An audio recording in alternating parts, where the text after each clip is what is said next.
Pulling the transcript required less than 2 minutes. While most surveillance assets had been focused on the objective, the newsfeed showing the stage proved more than adequate for the task. The human had spoken in fluent Vatica, and after the software compensated for his lack of tusks, the translation was certain. The words scrolled beneath the video in High Shulvanti, as Sergeant Rallan handed the printed transcript to her captain.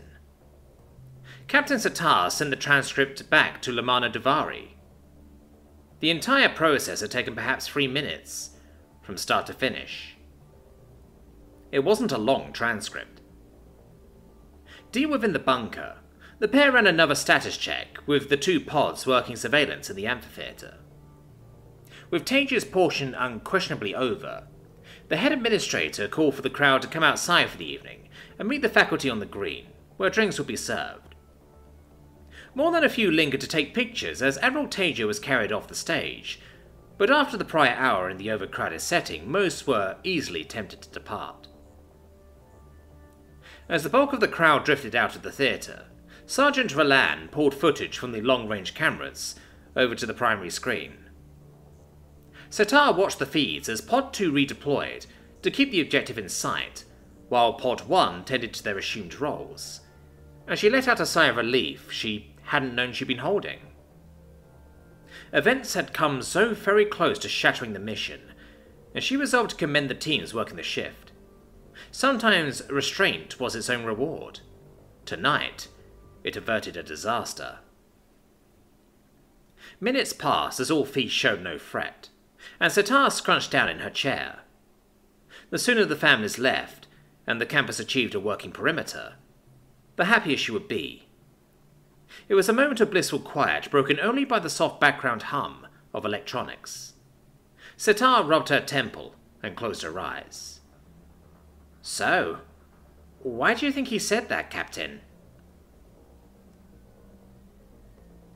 Special Agent Lamana Davari felt her omnipad buzz when the message arrived. Despite her impatience, she didn't have the luxury of risking her cover as a professor of music and mixed with the drifting throng of other professors, as the hall slowly began to clear. The team sitting overwatch had been reasonably prompt, but she needed time to move with the crowd. The conversation was on the Admiral, of course, filled with idle comments at the woman's expense. She joined in with the others, hiding her presence with inane questions about whether this sort of thing happened often. The crowds meandered out. It was an exercise in patience, but it served its purpose. It was over 20 aggravating minutes before she could free herself from the others, without arousing suspicion, and she stared at the transcript, setting the words on the pad against the event she'd witnessed. Given what she'd read in the Warwick file, it made no sense at all. Warwick was one of the top 5 risks she'd assessed against the objective, and she now felt uncomfortably certain that she had failed to accurately assess his motivations. His words were incongruous, an anomaly.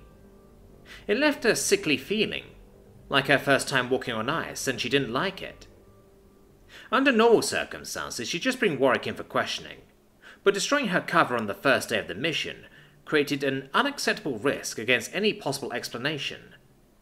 If she couldn't pin the male down, she'd just have to reach back to the agent who worked his assessment. She slipped back to join 2 of the other music professors, just as they descended on the table for drinks, blending in while the parents started to arrive. It felt like switching her brain off as she plastered a beaming smile on her face and bumped fist after fist. But the thought lingered in the back of her mind like a splinter.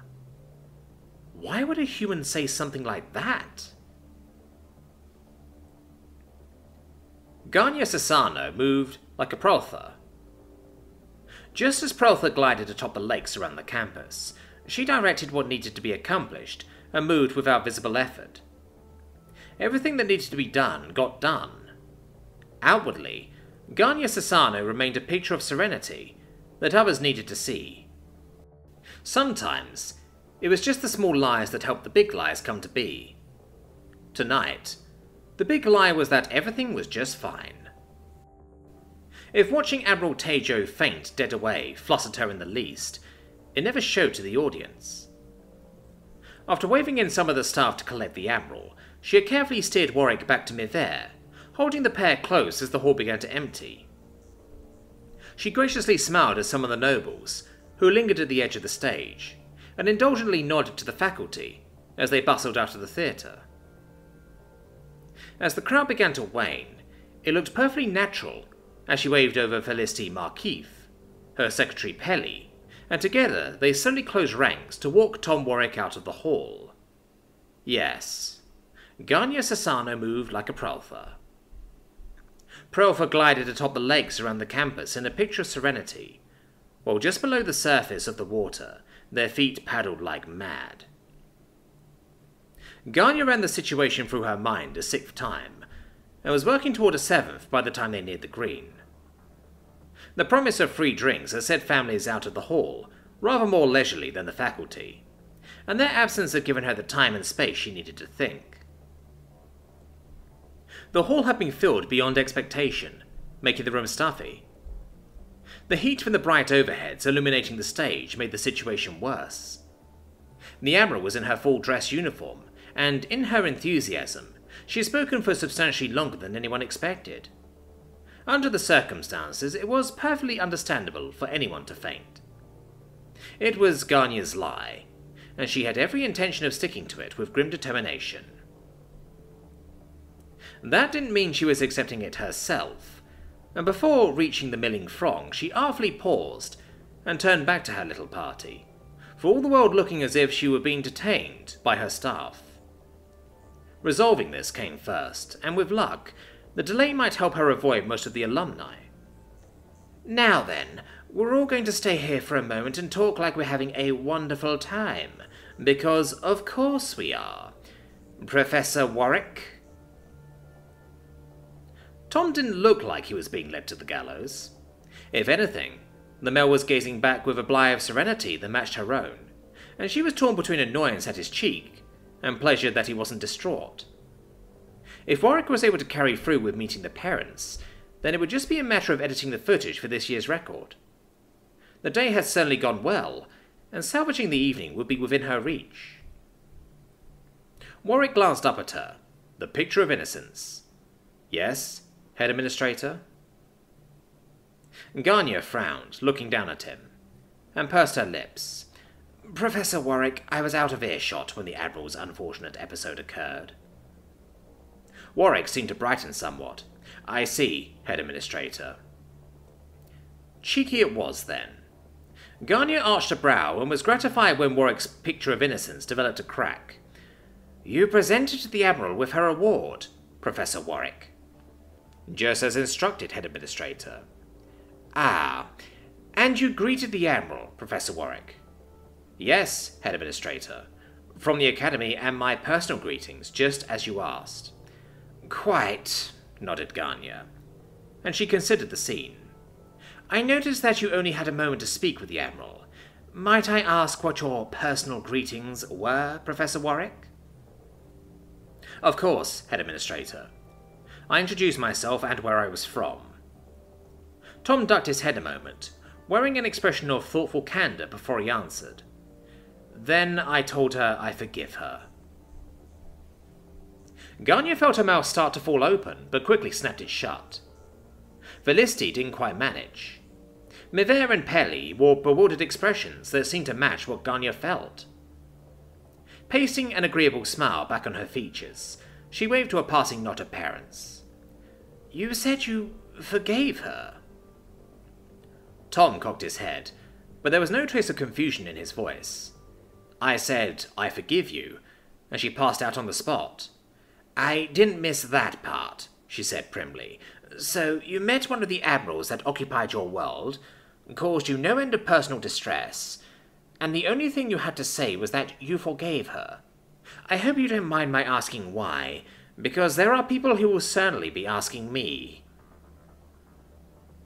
Warwick exchanged looks with Mivere before looking back. It was a fast glance, but it didn't escape Ganya's notice. And wasn't that interesting? Honestly, Head Administrator? Yes, I imagine that honestly would be for the best, Professor. Tom took a deep breath and sighed before he looked up, and his face burned with resolve. Because, if I'd used that moment to lash out at Arali Tejo, it would have betrayed your trust in me, hurt Professor Pelavon, and embarrassed the Academy. Garnier didn't see any trace of bitterness on his face, but his voice was hard as he continued. What it wouldn't do is help humanity. Wouldn't bring my family back. Most of all, I expect that it wouldn't have redeemed me. It was far from any of the answers she'd expected, but after Garnier turned it over in her mind, she wasn't dissatisfied. Surrounded by people who would do far worse over far less, it didn't entirely make sense, but she could pick that over some other time. I'm impressed, Professor Warwick. How did you know redemption was what you wanted, instead of revenge? Violence is not strength, and compassion is not weakness. I have to live with myself, make my own peace. Warwick looked away as if lost in his thoughts. Arali Tejo is on her own. Garnier pursed her lips, and she digested that. As answers went, it was certainly alien, but that didn't make it untrue. Maybe there was something new under the sun. Professor Warwick? Yes, Head Administrator? We have an entire green full of parents. You and Professor Pelavon enjoy the evening, she said, taking Velisty in tow. Oh, and Professor? You can call me Garnier when it's not office hours. Tom had never been partial to red grain or blue grain, but after the first half hour he was having loving thoughts of a drop from his bottle of Mr. Black, with a cup of coffee for later. The time to meet the faculty had well over 2 hours to run, and he'd lost count of the times he'd been grateful for Mavere standing close by. Not close enough to elicit comment. They had a professional image to maintain, and he had a reputation to create. But he was still feeling every foot of separation. 3 wives of House Kerbal had him cornered, while Mavere fielded questions about her travels on Earth. A few of the inquiries made him cringe, but it wasn't the time or place to let it show. And Arnold Schwarzenegger is just our favourite actor. He smiled and nodded again, feeling like a bobblehead on a dashboard. It's not a basket of snakes, Tom. Maybe just one snake at a time. The thought was dangerously close to becoming a mantra. Minutes later, the Kerbal wives were jostled out by a quartet of wives from House Trelanje, who took their turn to lay siege. And I'm just certain if my daughter gets a chance to talk to you, it will help her sister with the entry exams, won't it? After all, I'm sure she'll pass the test if she properly understands the questions. Her name is Casey Trelanje. We would be ever so thankful. It's not a basket of cobras, Tom. Maybe just one cobra at a time. It still wasn't a mantra, but Mr. Black had tossed out the coffee, in favour of just going it solo over ice. It wasn't that the parents were universally difficult. He'd met with the Chelksa family, and they were very pleasant, asking questions about his upcoming class, about Earth, about how he was finding Shill.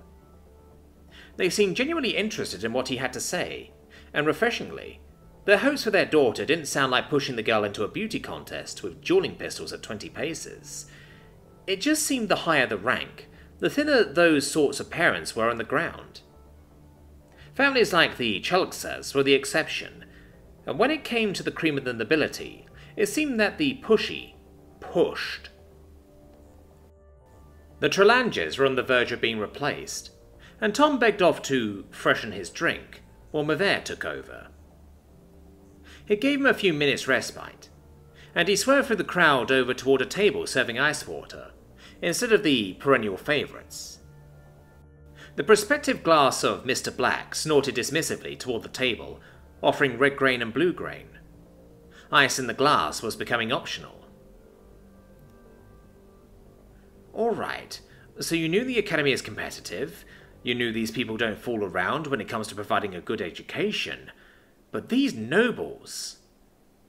Tom ducked behind a statue, but saw another trio in matching house colours heading his way.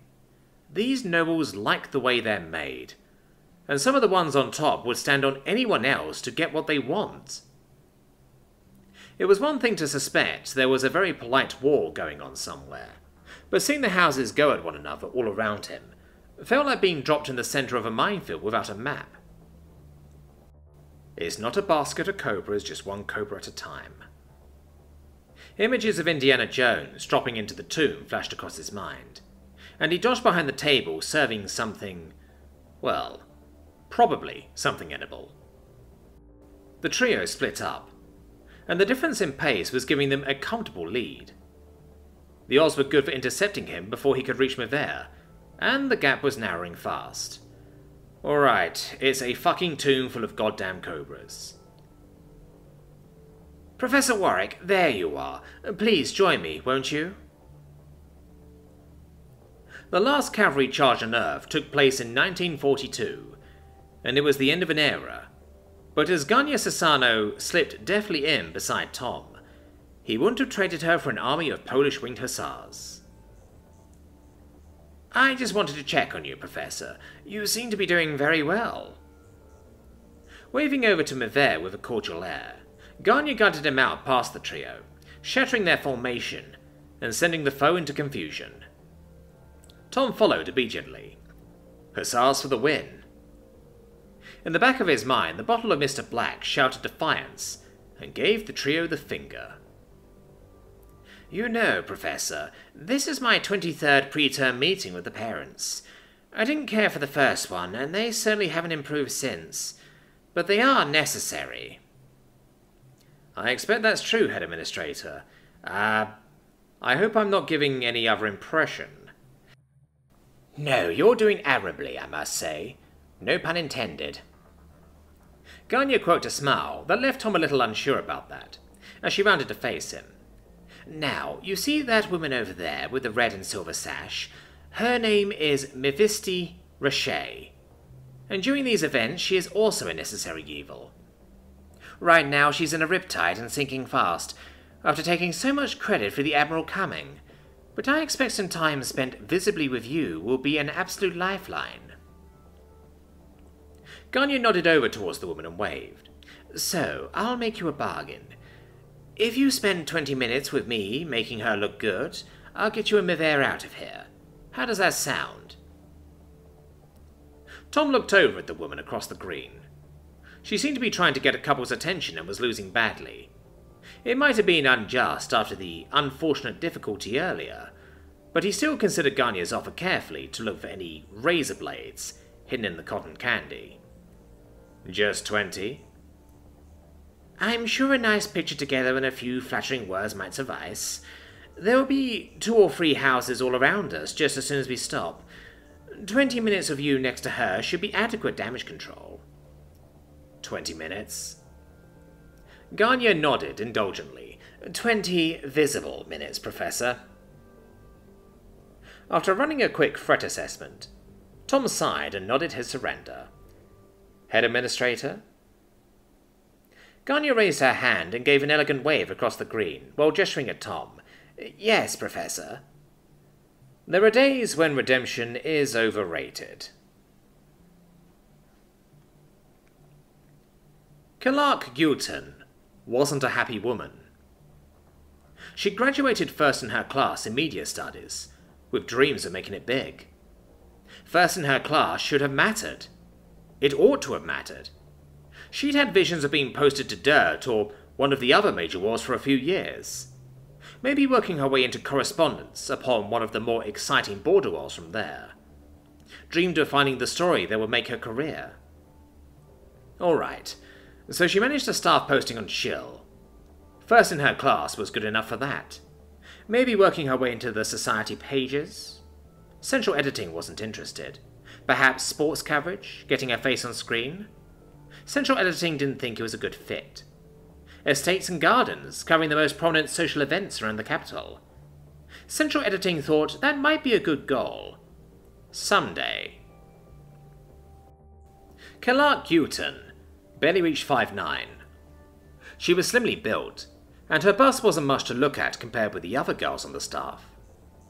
She had the talent, she had the face, but every single bit of her was certain that her looks were holding her back. She looked like a teenager, and was probably going to for the next 20 years. She scowled as she looked over the monitors, her time in the evening shift drawing to a close. First in her class should have gotten her father. It had gotten her as far as the backup desk, monitoring the local news feeds on the second shift, after most of the building went home. "Cute and plucky my ass," she said with a miserable sigh, flipping over to the tertiary feeds. In the capital, where the Empire never rested, there was nothing going on. Nothing important that would come her way. That much seemed certain. Anything worth covering was being handed off to someone else. She'd gone across 3 feeds when she paused. It was a school commencement. There were easily a dozen such taking place tonight, though the Empress Zarika's Academy for Young Ladies had enough clout to get Admiral Tajo herself. That was worth at least jotting down. A footnote for the evening to pass on the central editing. "Really earning your pay tonight, Lark," she muttered, while absently trying to remember exactly during which years Zarika had reigned. Tajo's speech was a slog, and she was just about to switch feeds when the camera panned over the faculty. "Is that a human?" Clark wound the video back and zoomed, wishing she had control of the camera on site, instead of just scrolling back and forward through the live feed. It took a few moments to find the right shot, but she stared. It was definitely a human, dressed in school colours, sitting with the faculty. Now that was worth mentioning. Things were looking up, but they positively soared when Admiral Tajo turned to the approaching human, and in her full-dress uniform, live on stage, went down like a felled Turox. Kellogg whooped. Now that was something to jot down. If only she could have been there. She pulled back the footage a second time and turned up the audio. "The first human professor for the Academy, and even on Tshirt itself, I'd like to introduce you to Professor Thomas Warwick, as he greets the Admiral and presents her award as this year's..." Another scoop. If only she could have just been there. Just been there. In the middle of a class full of cute, plucky, short young women, writing up the story of the first human in the Empress Zarika's very own academy. Clark had the editor's number for emergencies, just in case something interesting crossed the reserve desk. It might have been dark outside, but as she dialed, her smile was like dawn cresting the horizon.